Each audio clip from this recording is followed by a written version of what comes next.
大家好，我是小美，今天给朋友们分享炒合菜的做法。准备一把干粉丝，放入碗中，加入温水，浸泡30分钟，少许的豆芽，再准备一小把干净的韭菜，切成小段，装入碗中，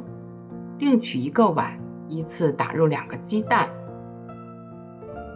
用打蛋器打散备用。再来调一个料汁，碗中加入2勺生抽，1勺蚝油，适量的盐，鸡精，再加入半勺老抽，搅拌均匀备用。干粉丝已经泡软了，捞出后再切成小段，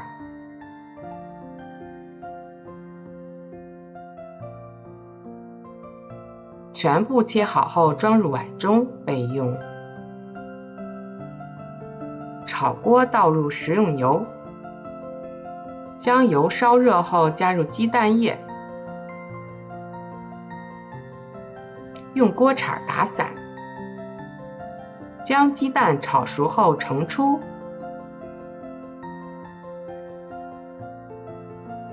锅中再加入少许的食用油，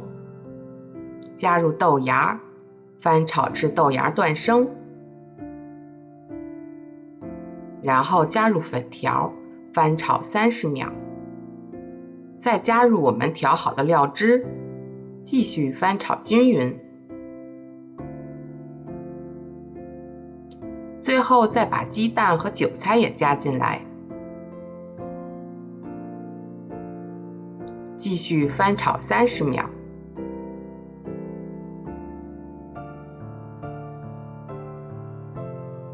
我们的炒合菜就做好了。